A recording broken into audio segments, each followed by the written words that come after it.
gentlemen, may I direct your attention to something Again. Chris, the Herons are back. Welcome, everybody, to episode number 146 of the Battered Herons podcast, special post-game reaction show to our draw. We drew. I mean, we predicted it, but I don't know. I didn't feel like that was happening as I was watching the game. But before I keep going, KBD, how are you doing, sir? And you are on mute, sir. My goodness. I'm just super happy that this guy Pooch and what's this guy? The guy that scored the goal. Yeah, Pooch and Jovic. I'm just happy that they weren't able to walk away with a win. Because did you see how gassed they were after they scored the goal? I mean, wouldn't you Got be, me though? so pissed. Oh my god, I was so yeah, pissed. I know, but so they pissed. scored. It's the first game of the season for them. I don't know. Fuck That didn't annoy me because I mean it annoyed me, but you kind of expect it. But there's a lot to get to, man, because this game wasn't definitely not a great performance, but a decent result, right? Did you predict the win? I predicted a draw. I thought it would be a 2-2 draw. We ended up going 1-1, but I thought, I mean, a short week, right? Because we played just on Wednesday. This is their first game of the season. Traveling across country, I figured you get a draw. You're happy. You can come out there with a result, with a point. And we got it. And I was just, I mean, we're going to cover the whole situation because obviously it definitely wasn't the smoothest of performances, especially that first half. But let's get into it. Let's start with the starting lineup. Well, yeah, I mean, look, the good thing about the starting lineup, and for those of you that are listening on audio, you're gonna not see what we're talking about. But we put up the starting lineup. You had Taylor on the left wing, Messi on the right wing, Suarez at the top, Gomez left mid, Gressel right mid, I guess, if that's what you want to call it. I have no idea what position he was really playing. Busquets in the middle, Alba playing left back, Yedlin playing right back, and Kristoff and Aviles are only defenders at all. And then Callender. Well, and Yedlin. Yedlin was playing pretty good defense, but that I'll keep with my opinions as we go through the show. All right. So what did you think about the first 30 minutes of the first half? Because I think we should break it down by thirds. The first 30 minutes of the first half. Well, the first 30 minutes, I think that's when LA Galaxy really we're like pushing all throttles, just putting so much pressure on our team. And I don't know, man, we looked really kerfuffled. Is that a word, guys? I don't think so. Kerfuffled? We'll run with it. But yeah, we looked pretty kerfuffled. I mean, this is the comment right here by Stancy. I am Boosie too. That is the one worry that really kind of killed me in this game because he just didn't look right. And if he didn't look right and we're using him as a CDM, I don't know. It just felt really, really, really scary. Well, I think we said expect this all season, right? Because any smart manager, if you're playing against Inter Miami, you're going to press high and you're going to force us into turnovers. Because let's be real, when a team plays that high, like we do, you're worried about getting beat on the counter. Yeah. But like we don't cause that threat the other way. Like nobody's worried about us beating them on the counter. So they could press us all day. And in reality, I felt like, was it Pooch that was he was manning Busquets everywhere he went the first 30 minutes. Absolutely. It almost like to give you a basketball analogy, it looked like a 1-on-1. Yeah. For those of you that watch basketball, if you're playing basketball, there's 5 players on a team. And if there's just one guy that you worry about, you just play zone defense, and then you get one person to man, that one good player. Mm-hmm. That's called 1-on-1 in basketball. It felt like that's what they were doing. It's like, all right, let's press, and when we don't press, we drop back a little bit, but Pooch is on Busquets all the time. He was making it very difficult for Busquets to connect the back line to the front line, which is what he was doing so well when he first got here last year. And that's going to be the constant issue, is that we don't have Busquets available to do that because everybody is manning Busquets. And we're going to get into his subpar play also. But just the fact that they're making it more difficult for him is making him look even worse than he's already kind of doing himself. Well, and I want to mention this by Tony Axe here, because, I mean, you guys are flooding the comments, man. Thank you guys so much for kicking it with us. Yeah, I mean, Tony Axe is mentioning this guy paints still. I mean, this guy is he's a monster. Like, this guy started playing, and I'm like, oh man, I'm very scared of this guy. And shout out to Joe Kerr all the way from Bel Air. Well, I'm gonna tell you one thing, and I know we're gonna go in order, but I will tell you that if this kid Gabriel Peck, the DP that they just signed, I believe from Brazil, if he plays all 90 minutes on one side and Pansel, however you pronounce it, is on the other side the whole game, I don't think we win, because the speed and the danger that those guys bring into the final third, especially on the counter, I don't think we could have handled that if they would have both been playing all game long with Pooch up the middle. Like that's going to be they got a squad and they got an offense with those guys up front.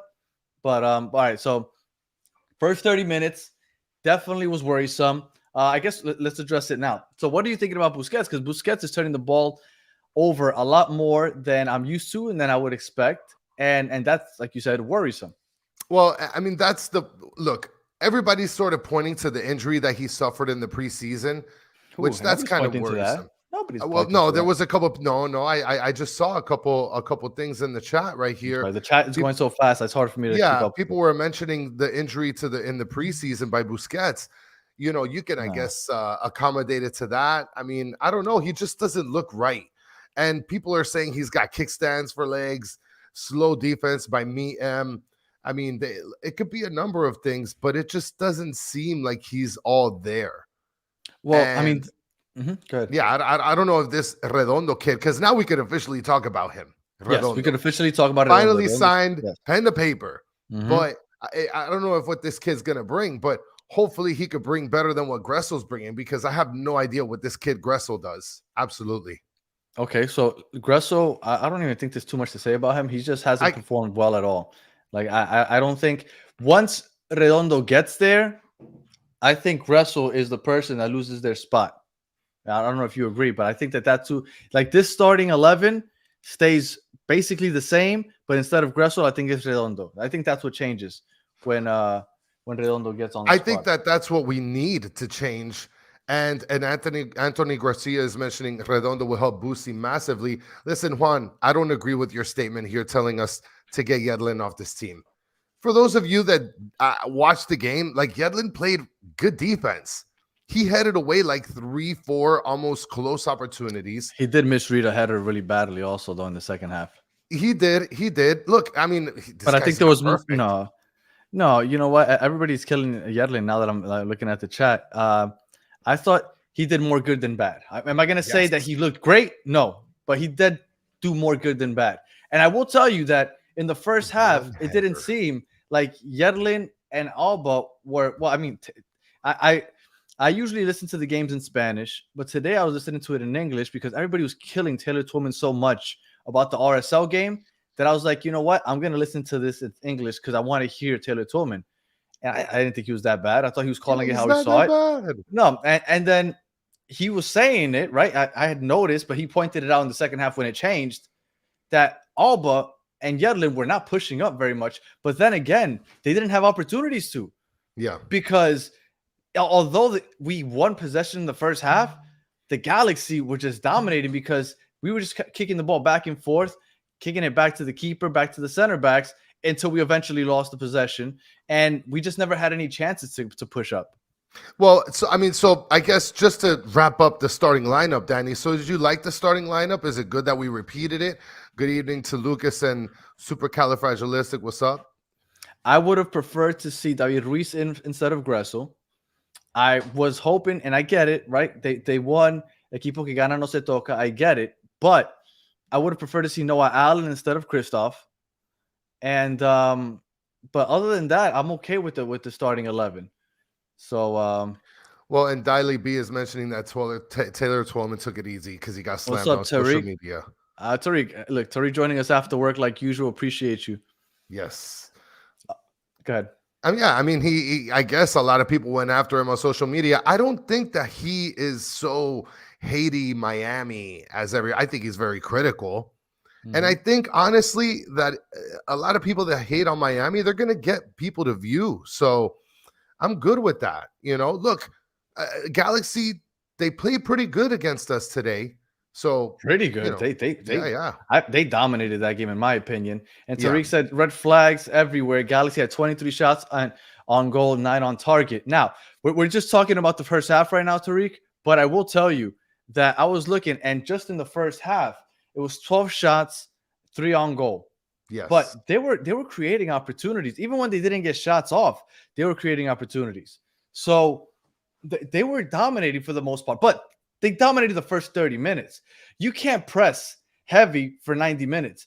Yes. The last 15 minutes, I felt like, and it was when Messi and Suarez started getting into it, one of the Galaxy players. I like spicy Messi. Oh, when I start seeing him do this, and you see that he's talking shit to somebody, I'm like, okay, this I love spicy Messi. That's the Messi I expect to see against Orlando like last year. But then things kind of changed those last 15 minutes. We started getting possession more, pushing the ball, finding more opportunities, more space. So I did think that we looked a little better the last 15 minutes, but even then, those last 15 minutes, the Galaxy would still find opportunities on the counter and still find opportunities to get into their own final third. So all in all, I think that, well, let's talk about the penalty kick. First of all, Busquets, look, playing that high line, we've said it time and time again, and I almost get tired of saying it. I think that it's stupid to say it because like it's so repetitive that I feel like I'm not even being original, but it's true. Playing this high line, it just doesn't work for us. Like when you have Busquets retreating, first of all, he's slow. Second of all, defending as you're retreating against somebody as fast. I forgot who it was actually. I don't think it was Spencer, was it? No, I don't believe so. I don't believe it to be no. So whoever it was, Busquets doesn't have the speed to defend while he's retreating. And you got him doing that, and then he pulls down the offensive player. It's a penalty, clear penalty. Like there's no arguing it. He literally grabbed him by the shoulder. And TXNY is just mentioning, yo, that ref. That's going to be a whole segment by itself in a little bit. All the refs. Because the refs were straight up, in Alpha's words, bobos. I mean, they're replacement refs, though, right? So they get a pass, no? They've never officiated MLS professional games. I mean, they were awful. They were awful. Like, how many whistles? I wrote in my notes, there was like 7 whistles in the first 3 seconds. And Tariq said the first half was awful. They started getting better when the wingback started playing higher up. Once Jordi Alba started getting involved in the second half, things definitely changed.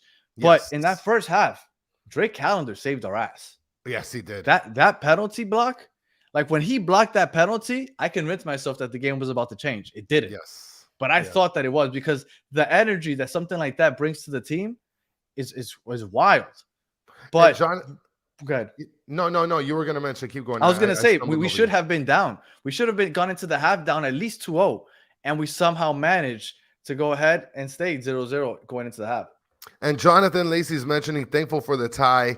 Last year we couldn't get a tie for our life, which cost us the playoffs. Listen, I agree with you, Jonathan, because this is the one thing where a lot of us look. We were really looking at it like, we're going to walk away with a 1-0 loss from that at this point. But for us to walk away with a tie in an away game against LA Galaxy, playing on like that on all cylinders, like, come on. I'll take that. I agree. I'll take that also. But, I mean, first half going 0-0, and then the comment that you put up about thank you for getting a draw, that's true. We were the only team that didn't draw until like, what was it? It was like our 15th game. It was like sometime in June or July. Like we literally had no draws. It was either a win or more than not a loss. So it's nice. We got a draw. I feel like when you go on a road against a tough team, you go ahead and you come away with a point. It's not as good as a win, but it's much better than a loss. I'll tell you that. I feel much better. I was not looking forward to doing this show after that loss. No way. After we got the draw, I started feeling a little better. And Justin Blair's kind of agreeing, but doubling down. Thanks for the support, Justin. You're the freaking best. Breaking news: last year's refs suck too. Yeah, well, I mean, when do people not complain about the refs though? Like, that was always my point when I found out about the replacement refs. I was like, you're gonna complain about them one way or another.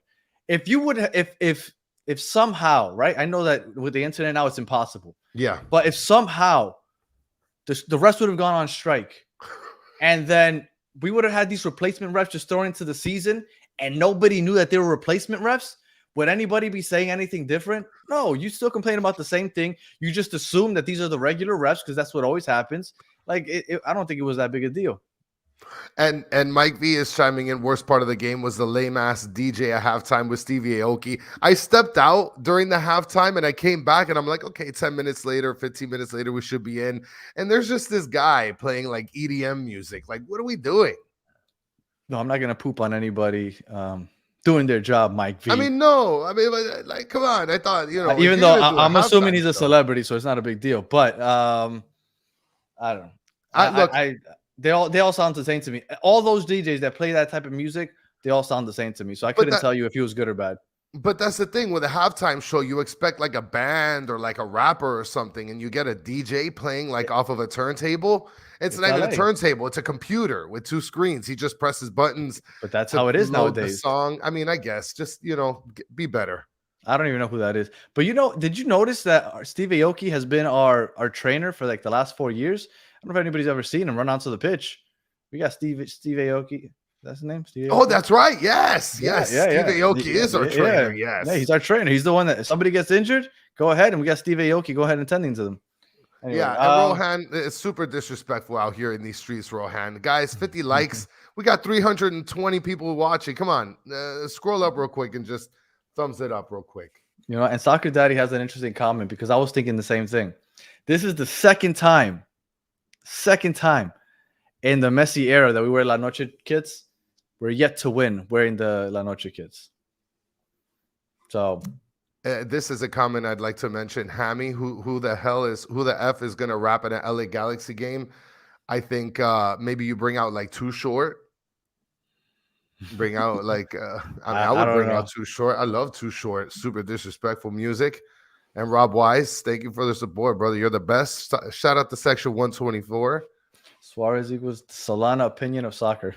Oh my God, really? And then the Solana shade.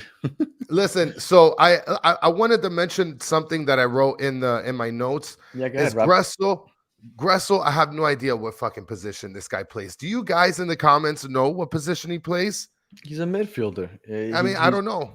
He's a free-flowing midfielder. He I don't know. He doesn't stay on the right side.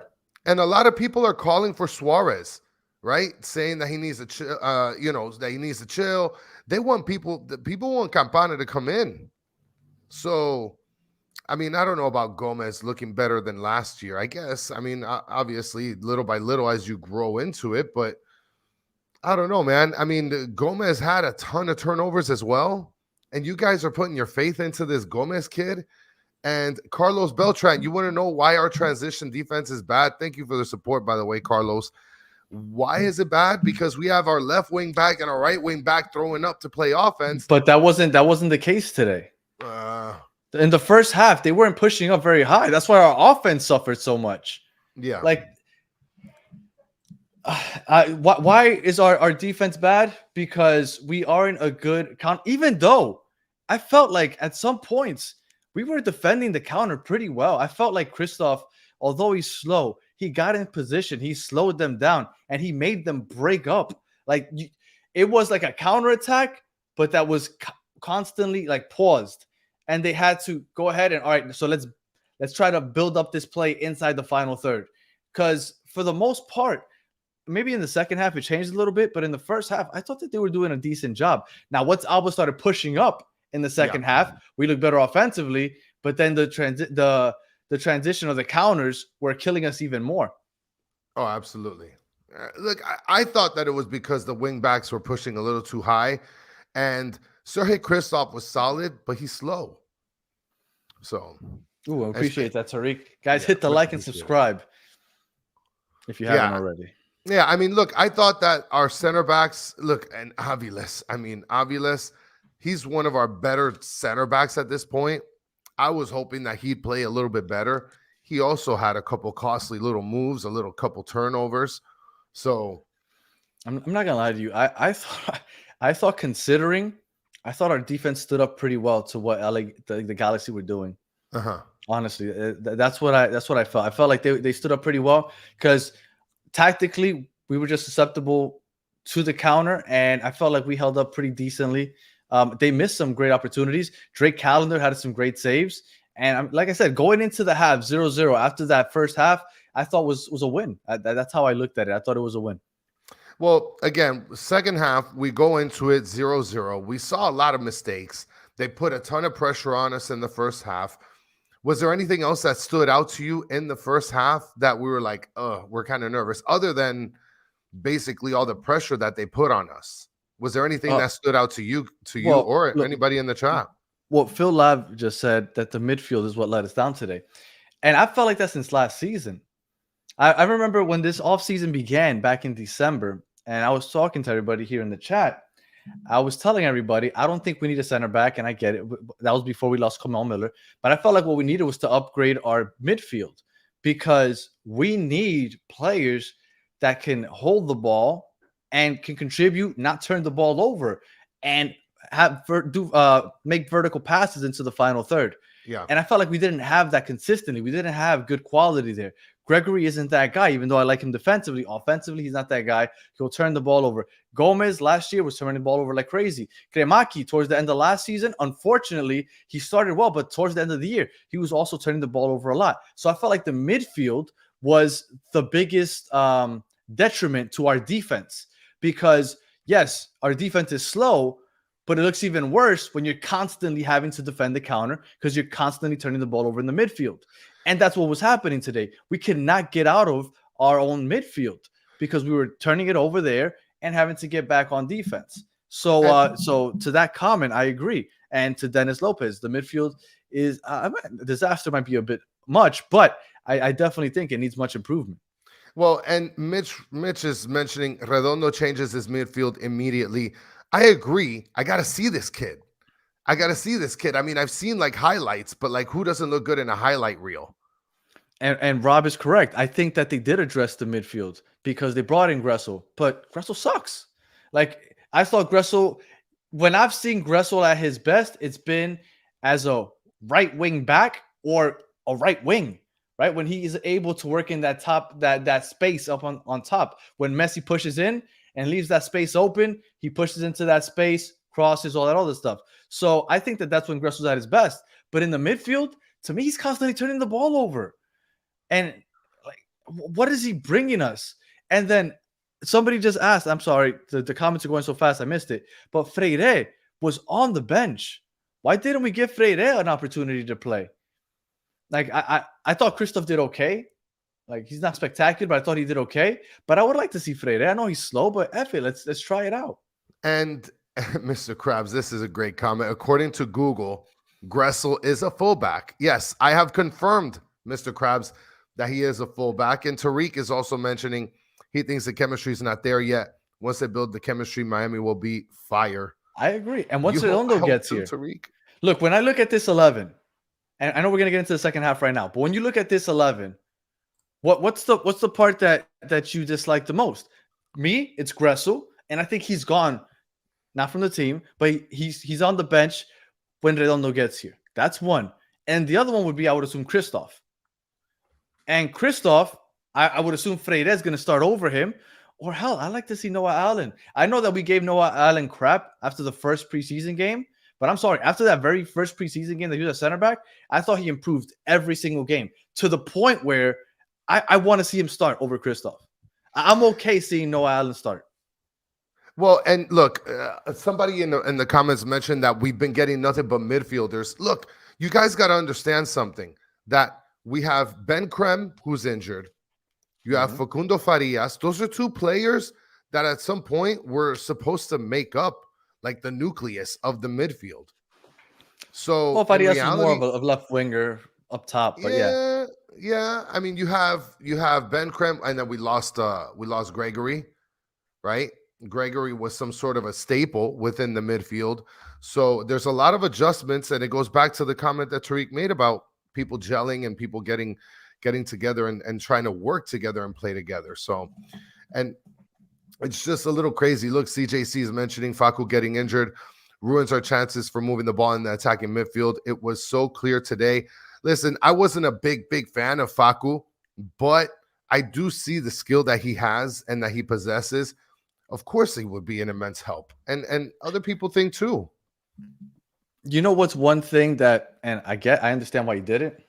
Yeah, but when Inter Miami was having a hard time beating that press and getting the ball into the final third or even into the midfield, I started seeing Messi track back all the way back there to contribute on some of those buildups.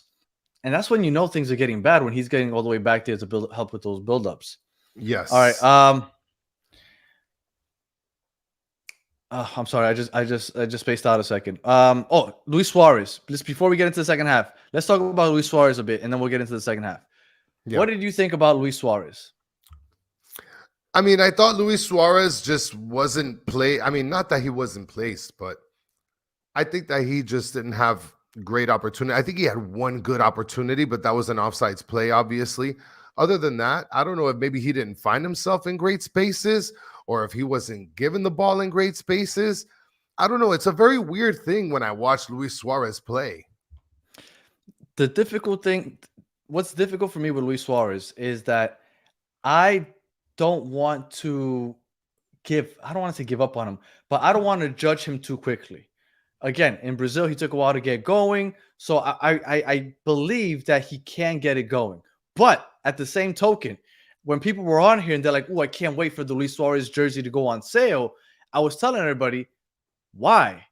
Like, not that I wouldn't say go get it, but I was like, just wait a second to see how he does. Because I was always hesitant, and I'm still hesitant. I still believe he can be the Luis Suarez we want him to be, even at his age. But I need to see it first. And everybody was kind of like, it's going to happen. It's going to happen. And I still think it can happen. I'm still expecting it to happen. But I would hold the horses with one, expecting it to happen, or two, killing him because it hasn't happened yet. Well, and before I kind of give you the comment that I wanted to give you in terms of where Luis Suarez sits, shout out to Tariq, man. Big ups to you for the $20. I appreciate with the Super Slam right here. Got to go, fellas. Can't wait to finish this later. Salute to you, Tariq. Much appreciated. Thank you so much for the support. And guys, for those of you that are watching or listening, guys, you can be able to just, hang out with us in the chat. Thank you so much, guys. Like and subscribe. Do what you got to do. We're here to have a freaking blast. Yeah, and also, if you haven't already, like and subscribe. I don't even know how to say this name, so I'm just going to read your comment. I do have faith. Hoxton Box. Maybe. He believes that he will pop off soon. I hope so. I need to see it. Today, I thought that against Real Salt Lake, he was making good runs, right? Like, he was doing a lot when we were in that final third. Because today we barely ever got to the final third while he was in the game. Like, he didn't contribute anything. And then when he was making a few runs, they looked painful. There were a couple balls that he just couldn't get to. There was a beautiful, was it Gressel or Alba? It was on the left side, so I'm assuming it was Alba. Yeah. But it was a nice ball that kind of just curved right in front of Suarez, but he just couldn't catch up to it. Yeah. And it's like, and it's rough to watch because, man, Father Time gets to eventually, but I really hope that he's got one more season left in him. Well, and Rob Wise is chiming in saying that he looks like watching soccer in slow-mo. And Tariq, listen, it's all joking. I appreciate it. And you guys can spell it with a C or a K as long as it's not with a CH. So I'll forgive you, Tariq, just for this one. All right. And Suarez does run like he's tripping over himself. That I can agree with. CJC saying that he literally tripped over himself when he had the chance after the ball rolled off the goalie. It was offside. Like yes. But he looked like he tripped right before he hit the ball. And that was the play where I was like, and I know that one play alone shouldn't be cause for like, oh my God, he is losing it. But I saw that play and I was like, if that wasn't offside, people would be killing him a lot more for that because that was bad the way he just tripped. Rob Wise with the best $2 he's ever spent in his whole life. Suarez plays like he has the runs. That is exactly. He does look like he runs. He looks like he's got to take a crap every time he runs. Yeah. Every All right. single So time. let's get into the second half. Second half, everybody always says, "Oh, Tata's a horrible manager. He doesn't do anything." Well, I will tell you one thing that he did in the second half.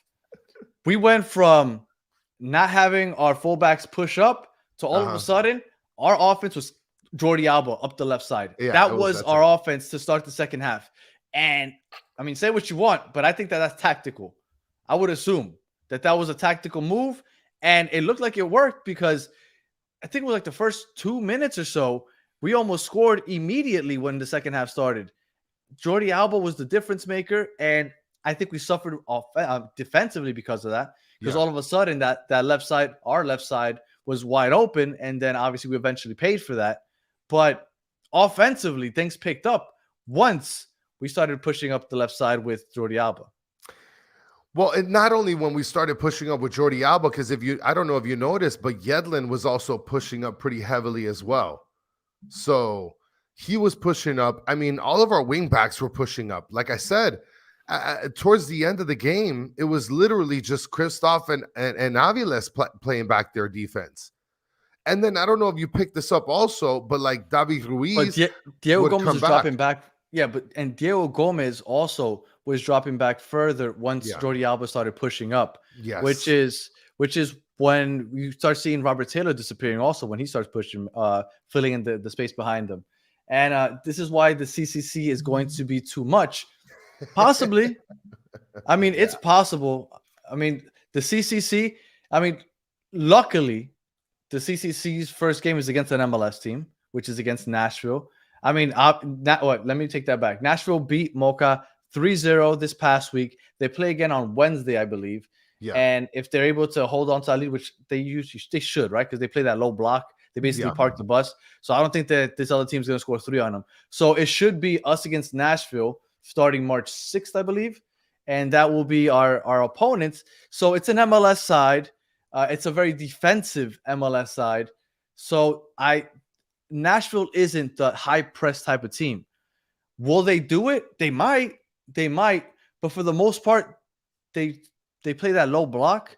And if they do that, all we need is a little Messi magic, which is what happened in the Leagues Cup final last year. So I think that at least against Nashville, we might be okay. I have a question, and I want to pose this to you and to the chat because what happened? No, I'm sorry. Everybody's saying that Nashville didn't win 3-0. Okay. Jay Vasquez is mentioning, need to find out what Alba was yelling at Coach Tata about. I'd love to know. I'd love to be a fly on the wall or a fly in the air for that. And I just looked it up. Nashville did beat them 3-0. Oof. Yeah. And Dennis Lopez is mentioning Tata is lost. Alba wanted to kick him. Now, run with me on this little tangent here. But since Jordi Alba's getting this like close proximity relationship with Noah Allen, maybe he wanted Noah Allen to come into the game to supplement him on defense, so he stops playing so much defense. No, am I like aluminum foiling it too much? Yeah, I don't think that's what it is, but I do think that it might have had something to do with maybe he was telling Jordi Alba to not push up so high.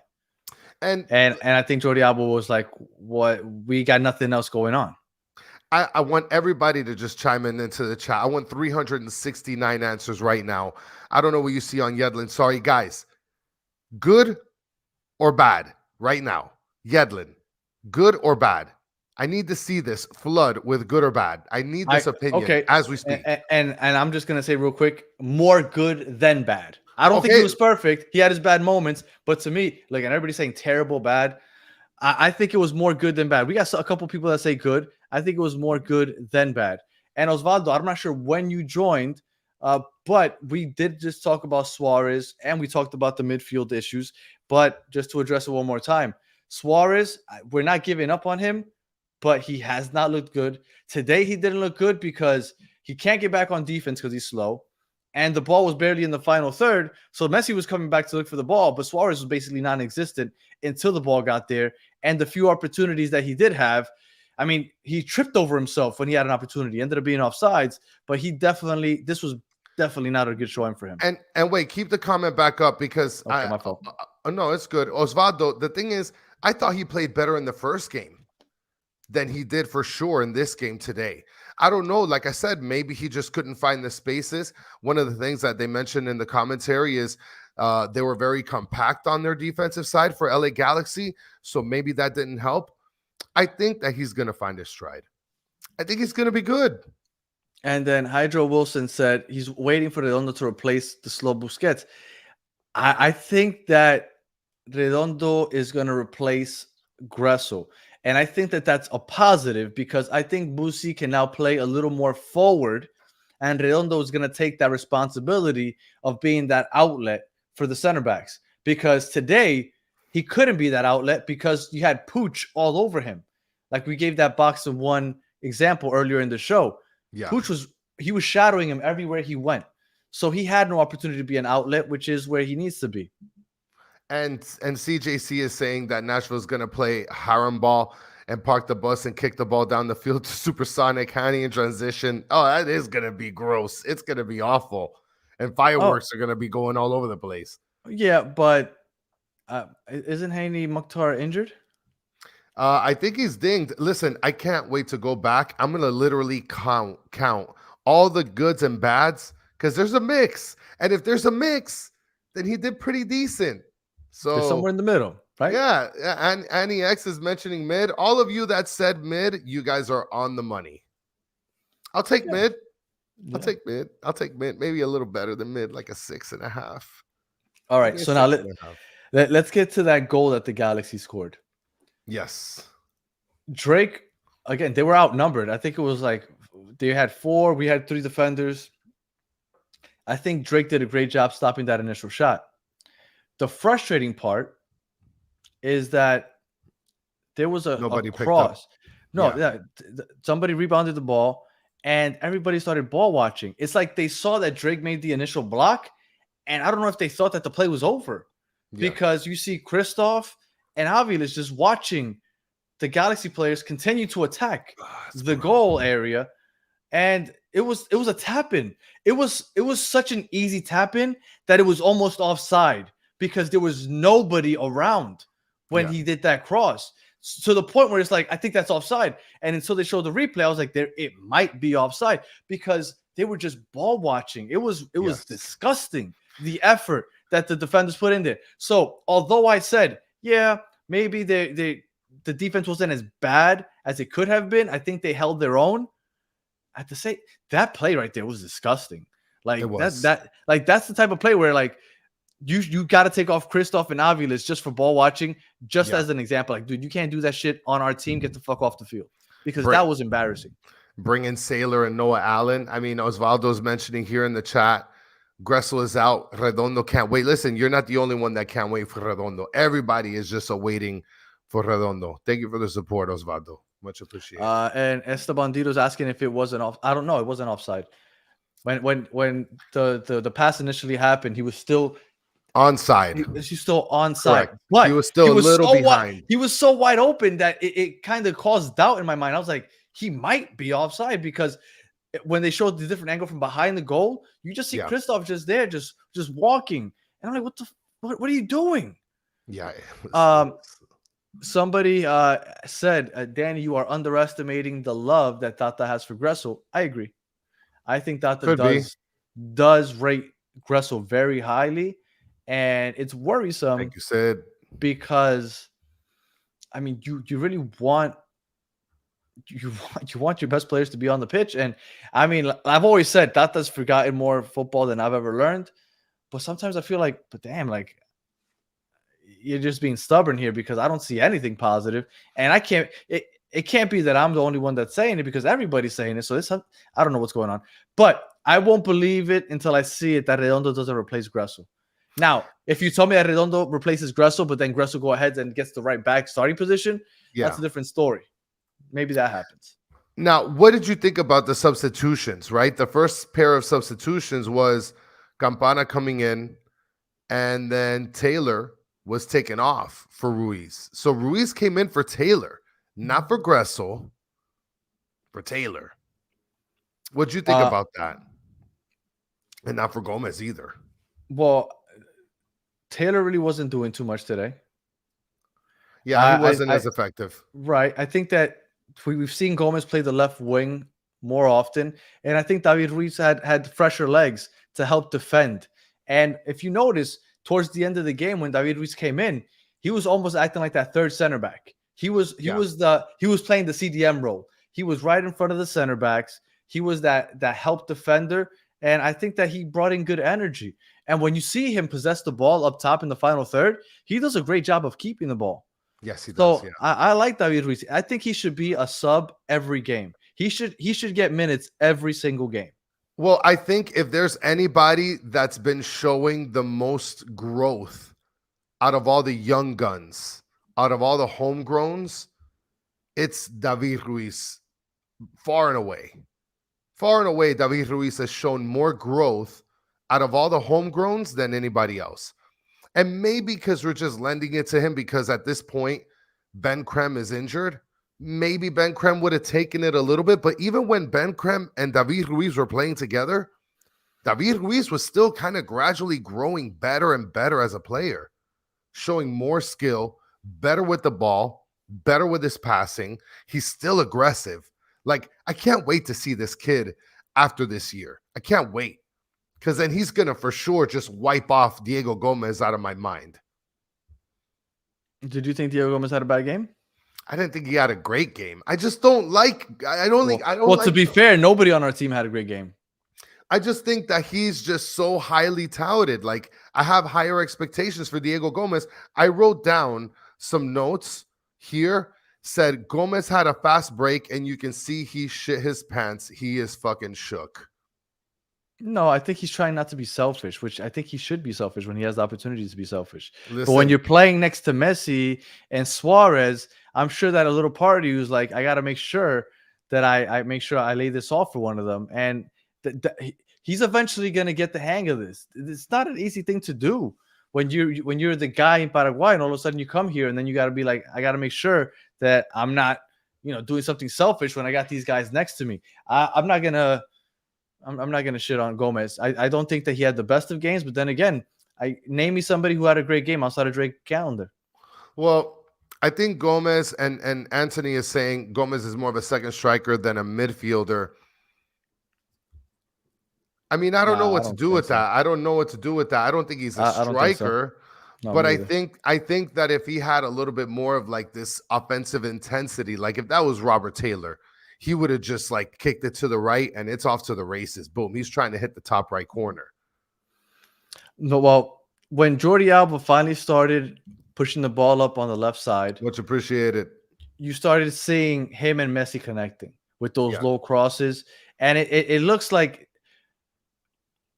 when Jordi Alba is pushing the ball up the left side, Messi is like a magnet. And it's almost like he waits at the top of the box, but he knows when to make the run into that space. And Jordi Alba knows when to deliver the ball into that space. And it feels like it's almost like a 1-2 punch, like pass, one touch shot, and it's over. And there was a few times that I thought Messi might score on one of those.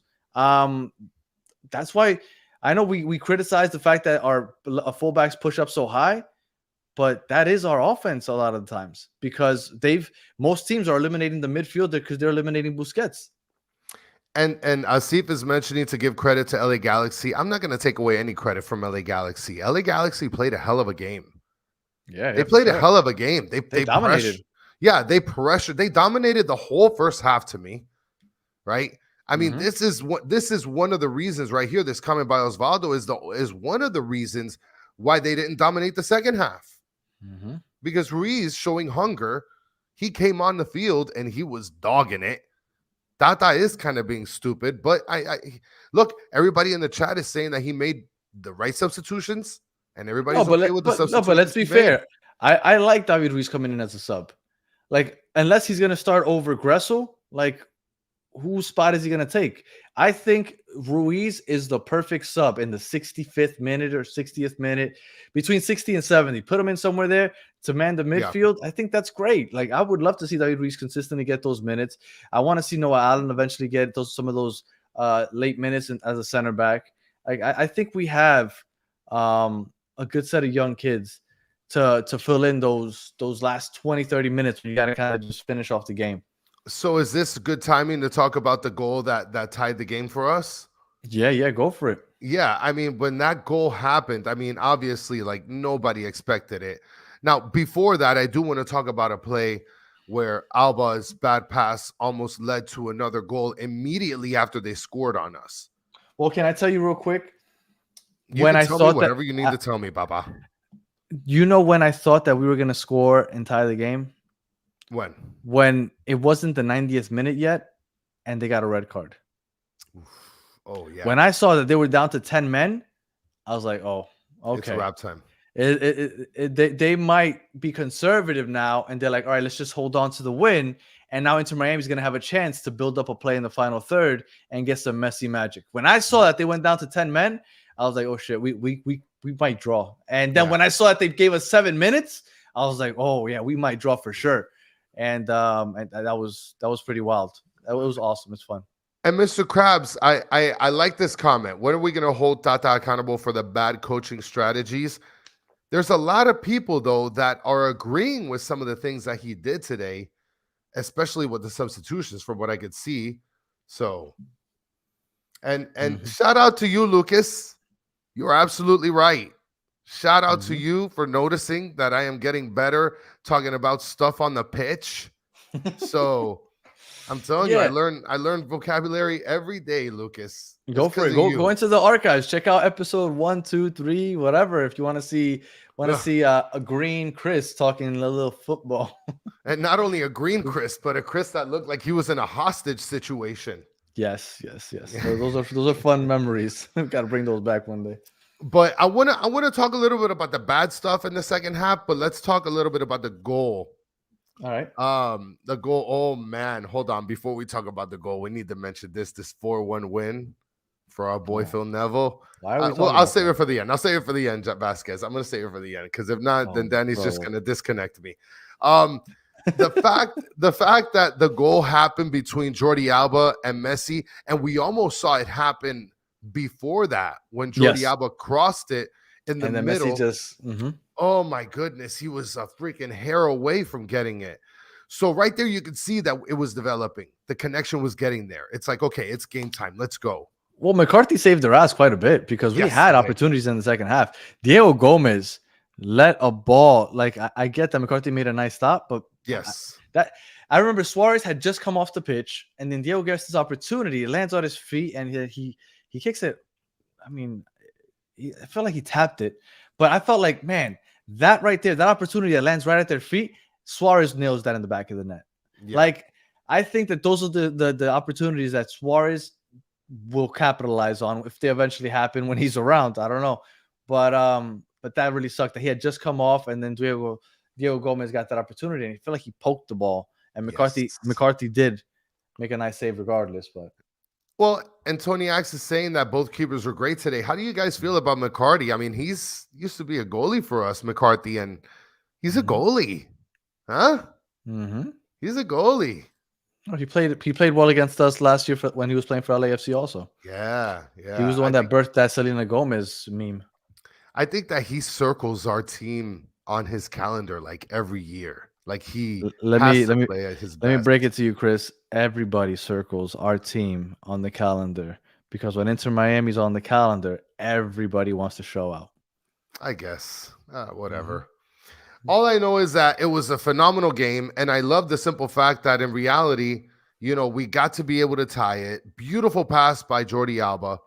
And with Messi there was like a slide strike. I thought that was phenomenal. Yeah, because remember you you mean I'm talking about the goal. Okay, yeah. He kind of like slid in with his left foot, bang, got it right in the back of the net, and that was beautiful. And I was happy because now Puig and this other clown can be able to cry on the freaking bench. Go cry, bro. When you watch this team, does it not feel like as long as we don't give up 3 goals, we always have a chance? Because I feel like it feels good. The first half we were playing like crap, but then we would have like this 1 or 2 random opportunities that would just show up. The second half started, and all of a sudden, in the first 10 minutes, I felt like we had a bunch of opportunities. Then Alexi picked it up again, But it feels like, man, when you got Messi and these players on the team, I just feel like we're always in it. Like this is going to be one of those seasons where even when we're playing poorly, you're watching the game, it's the 90th minute, you get 5 minutes of extra time, you're down 1 goal, but a little part of you feels like, but you know what? I still feel like we might get a point out of this. And I think that's going to be it's going to be really nice because you know, you don't get that very often, but I feel like this team is going to be that team. Well, look, if we believed that there was a chance when we had Indiana Vasilev scoring bangers, then I think that we could feel it's safe to say that we could feel blessed to say that we still got a chance with Messi. Real quick, Mike V said Campana gets 0 credit for pulling defenders. That's how the space opens up. Honestly, I don't think Campana pulled any defenders on that goal. He was just playing his position. I don't know. I know what you're saying, right? Because I always give Suarez credit for doing that. I didn't think Campana had. I mean, he didn't do too much. I don't even know if he touched the ball. I did see him turn the ball over, passing it back into the midfield, and it led into a counter, which scared me. I didn't think that Campana looked great. But again, like, and I'm going to say it again, I don't think anybody on this team outside of Drake looked great. I mean, Jordi Alba, I guess, technically looked pretty good when he was playing on the final third, right? He was helping us create. Messi's Messi, so I don't even include him in when anything because Messi just always looks great. So I don't even include him. So outside of Drake, I don't really think anybody looked good. So, you know. Well, I mean, other than Drake, and I guess we could talk a little bit about it, unless you want to keep talking about the second half, because I mean, the second half, there were a couple blunders. Like I said, Alba had a bad pass that almost led to another goal right after the first goal. That was a super slip up to me. And then on top of that, he couldn't be able to recover on time. Other than that, I mean, look, and Dennis is agreeing with you that you're spitting facts tonight. So you're on one right now. I don't know what facts he's talking about, but I appreciate it. I feel like I always spit facts, man. Come on, man. Soccer Daddy is mentioning Borgelin was better than Campana. Listen, one thing that I gotta give Borgelin a lot of credit for is that when you got a monster in there, like a body of his size inside the square, and that is scary, especially with a bunch of good guys that can cross the ball. Are you kidding me? Were you surprised when he came into the game? No, I wasn't surprised because I thought that they were just going to start launching over crosses left and right for Campana and for him. That's what I thought was going to happen. Then I saw him winning balls in the midfield. I'm like, what the hell is he doing all the way out? I was really confused. Oh yeah, he was playing like a right wing deal or something like that. I don't know. That was weird. But all in all, we got a draw. Again, we traveled across the country on a short week, right? Because us and Real Salt Lake were the only teams that played on a short week this weekend. And I mean, you got to be happy with the result, right? You got a point against a team that was obviously better than you for the 90 minutes. So if you're able to steal one, you got to be happy with that. So, you know, one win, 1 draw so far in the season, 4 points. That puts us at the top of the East because obviously we play more games than everybody else. Yes. And we got we got 6 days off before we host Orlando next week. But I want to mention something because there's a lot of people talking big about Borgelin. And Borgelin, look, Nick Hill, you're mentioning that Borgelin also has speed. I don't know where you've seen that speed. He doesn't have speed. He runs like a gazelle. So, I mean, maybe he covers a large distance, right? Now, Uday Kumar is mentioning that Borgelin needs more time. I don't know. Anthony is saying that he's better than the current Suarez. Like we see Suarez. No, let's not get too crazy here, Anthony. Look, I know Suarez hasn't looked as good as we wanted him to, but you can't take away his performance in the Real Salt Lake game. When we finally got the ball in the final third against Real Salt Lake, I felt like he was playing well. Today, no. But again, the ball was non-existent in our final third until the second half. Yeah. Now, I do think that Suarez did look like he was messing up a little bit today. But all in all, I think that we have to give Suarez time. And I know that that's whack. And I know he's a DP. Whack. And I know that we have Campana there on the bench. So you don't want to wait because you're like, instead of waiting, let's put the younger guy that could probably produce. I get all that. Yeah. But this guy, I mean, he is Luis Suarez. You can't take that away. And you just have to just give it a little more time. Well, and Osvaldo saying that Messi passes far right to Suarez to tell him something. I don't know. I don't know if you meant like on a pass in terms of, or like he passed him. I know that in the first game, Suarez looked a lot better than he did in this last game. Florida man's asking me how the authentic kits fit. With soccer kits, I always go a size up because I mean I get the authentic, so maybe that's why. But they run kind of like fitted, I guess. So I definitely, unless you're a really buff guy that just wants to show your muscles, I would definitely just go a size up. That's how I usually do it.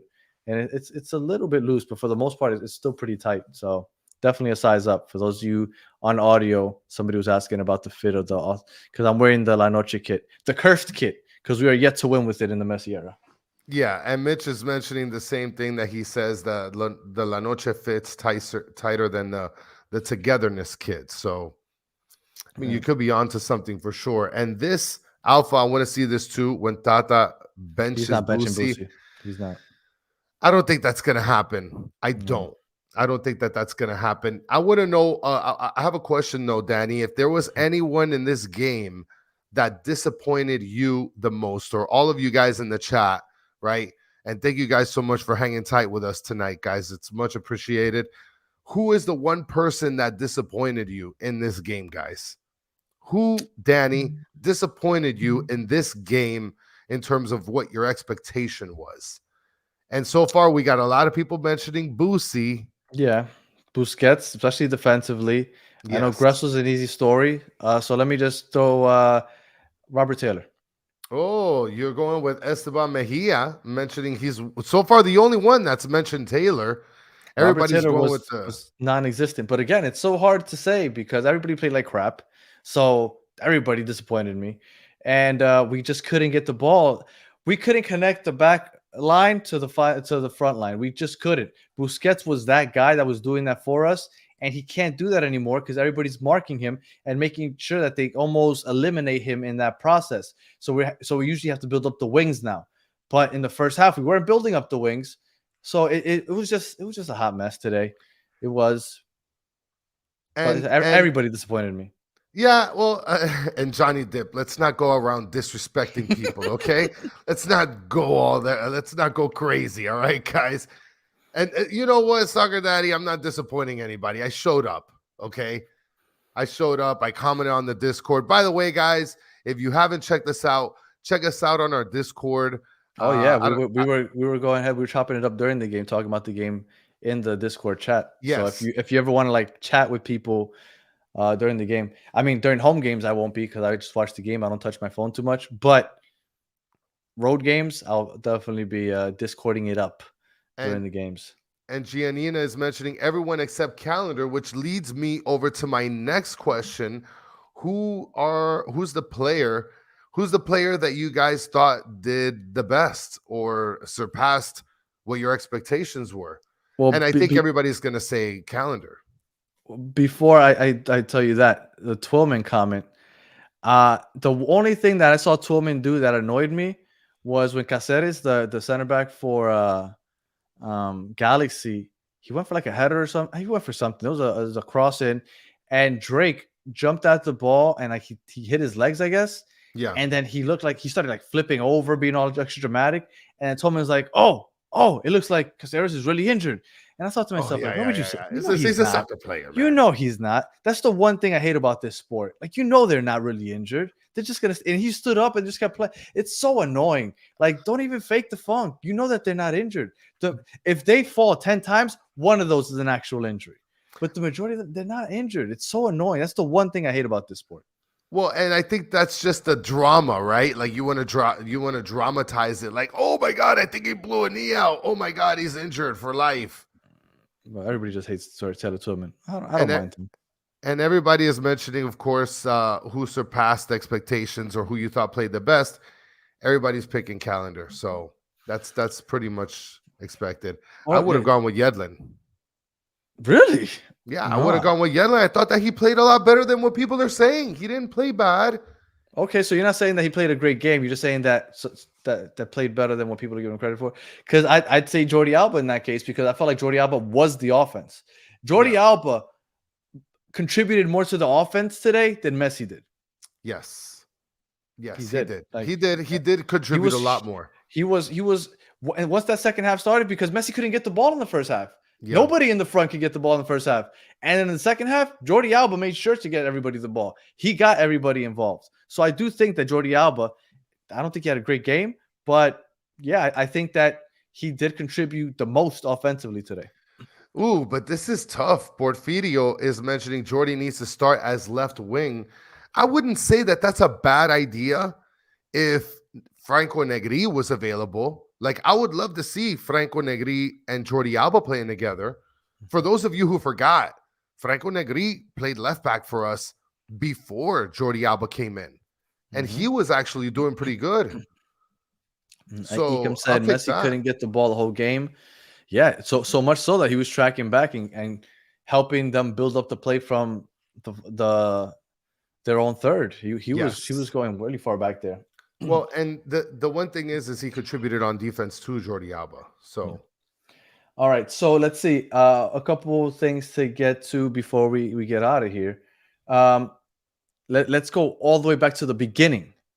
Were you surprised that before the game started, there was no pregame show? There was nothing. Like, there was nothing going on. I didn't. Yeah, I saw some stuff on Twitter where it's like people were saying that there was no pregame show, there was nothing going on. Like, that's insane to me. Wouldn't you expect something like that?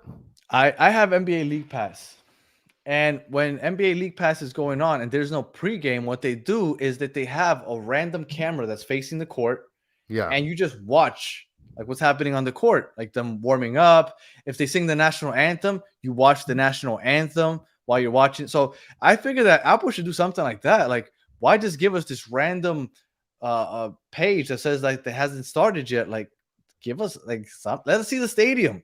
You know how many people want to see the stadium? Like, why do you think vlogs are so popular? Because people that aren't at the stadium just want to see what's going on in the stadium. So let's just give us that. Like, I was very surprised that they literally didn't start it until 9 o'clock. So just give us something. I don't need anybody talking. Well, but, and that's something that a lot of people, like you said, that are not watching from locally or from the United States, they love to see that kind of stuff. And I mean, there's tons of people. I mean, look at Vice City Lucas. He's putting out stuff for people to see from a supporter's perspective. You have other podcasts that are doing the same thing. These are things that a lot of people appreciate. And if you're going to professionally do it like Apple TV, right? It sucks that you're not doing it for the people that are kind of just sitting there wanting to watch some of the experience. So Siad just asked, when is Faria coming back? Farias is actually out for the entire season. That is why Redondo was able to take his spot. Correct. Yes. So we only have goodbye. We only have 3 U22 initiative spots. Farias is out for the year, so Redondo can slide into that spot. So don't expect Farias back this year. Unfortunately, he will not be playing for us. Yeah. All right. So let's see. What else do we have to cover before we get off here? I did want to touch up on one thing. You know what? I took a screenshot of it, but I forgot to upload it. So I'm just going to tell everybody since I don't have the picture. There was a tweet by a reporter. His name was, let me see real quick. His name was Justin Ruderman. Yeah. And this is what he tweeted out. Following tonight's game in Los Angeles, MLS Commissioner Don Garber will be traveling to Miami to meet with 12 MLS owners over 2 days to work on how they should be thinking about roster rules going forward. Ooh. So it looks like they're looking into making some roster changes next year. And Florida man brings something else up that I brought up in the Discord earlier, and I'll talk about that also. Because we were talking about that in the Discord earlier today. So it looks like Don Garber is going to meet with, I'm assuming, Jorge Mas and 11 other owners to kind of discuss roster rules for the upcoming year. And that's kind of exciting because I think that they're starting to realize that this whole Messi experiment is almost being stopped from being what it could possibly be because of these roster rules. Yes. And they might realize, like, yes, we do want to keep this competitive league, but we got to change things just a little bit.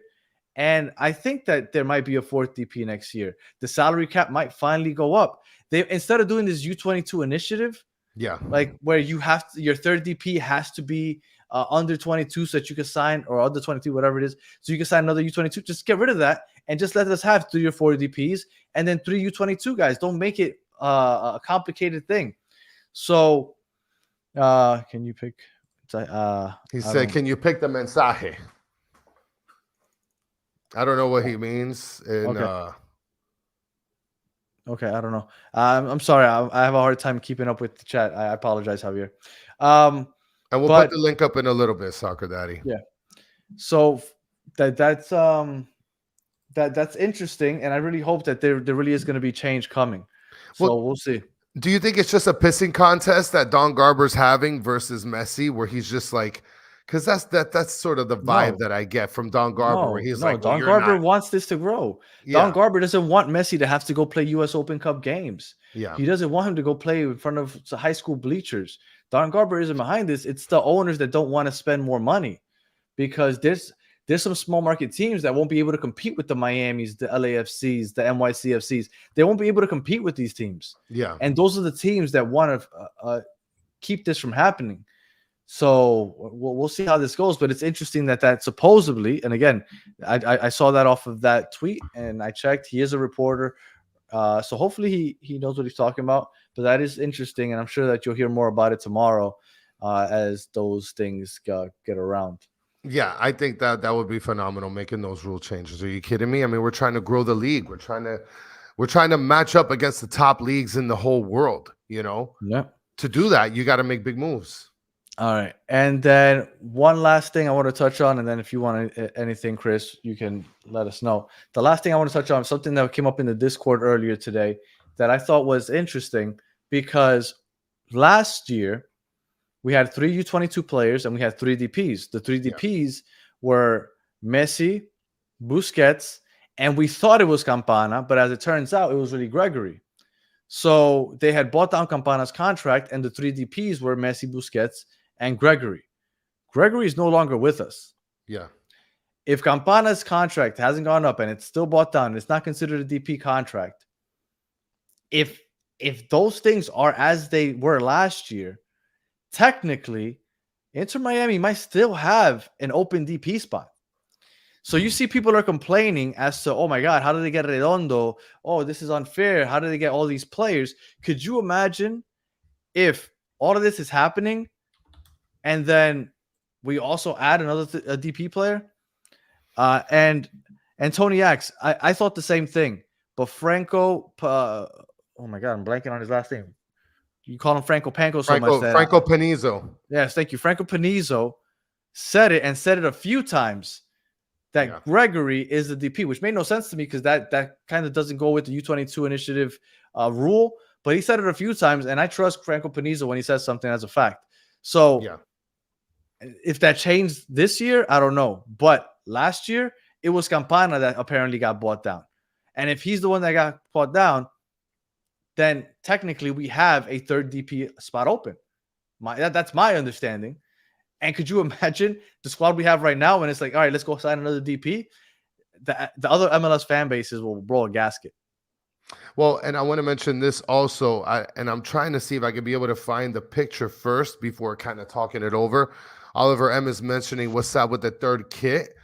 I've been trying to see if I can be able to find the sneakers that were released in the one that's supporting for the third kit, which is sort of like the whole Dolphins logo deal.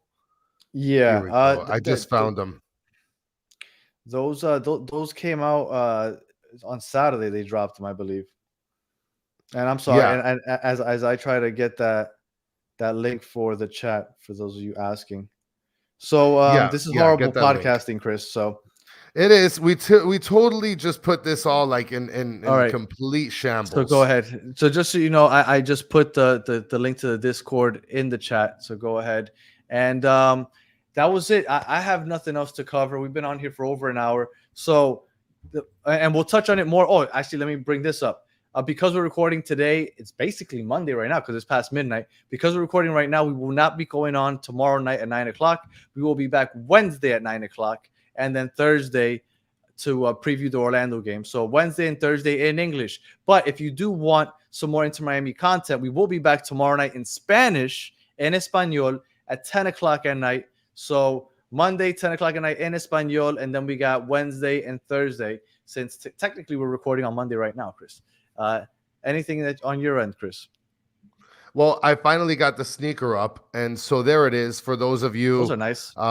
Yeah, for those of you that are wondering about the third kit talks, that was I was able to pick that up from Joe Kerr, of course. Joe Kerr, shout out to you out in Beverly Hills, in Bel Air, and those are beautiful. Those are way better than the Messi ones. 100%. So, I like those. That sort of shows me that they're going to go sort of Dolphin style, Miami Dolphin style jersey. I'll buy those. I'll buy these over the pink ones, even though I still don't like that. I don't like that fabric in the front, man. No way. That's going to get dirty quickly. And then somebody asked about the bacon picture. Boom. We found it. I saved it. I don't know if we're going to do this. I still have to talk to Danny about this. We'll get into it on Wednesday. We'll get into it on Wednesday. And there's also something, and we're not going to do it right now, but if you're listening and you were part of the last show that we had, episode 145, me and Chris have talked about this quite a bit, with our LA Galaxy guest. We need to talk about something during that happened during that episode also, but we're going to address all those things on Wednesday because today we just wanted to stick it to straight the post game. So we are 1-1. To me, pretty good start. Won the home game. Road game against a better side. We snuck away with the game with the point. I'm happy, Chris. I'm happy. How are you feeling after this game? I'm happy. Look, a win is a win last game before, and a tie is a win for us in an away game. So I think we're doing pretty good so far. Yes, take my money, Jandro. And you guys aren't in trouble, but we got some talking to do. We got some talking to do. A little tease for Wednesday, guys. All right. Chris, any final thoughts? That's it, buddy. I'm ready for Español mañana, in case you guys are wondering. Yeah, that's it. Baby. So Monday, 10 o'clock. Tomorrow, 10 o'clock, Español. Wednesday at 9 o'clock. And then Thursday, we'll be previewing the Orlando game with the guests. So make sure you don't miss that. So if you are listening on audio, we appreciate you sticking all the way to the end. Please leave us 5-star comment, review, all that other good stuff. And if you are watching on YouTube, please like, subscribe if you haven't already. And for those of you in the chat, as always, you guys are by far and away the best part of this show. We appreciate you kicking with us for over an hour. And Don Cabecito said on Saturday's game against Orlando is a must win. We're definitely going to get into that on Wednesday. So I look forward to that. So until the next one, have a good one.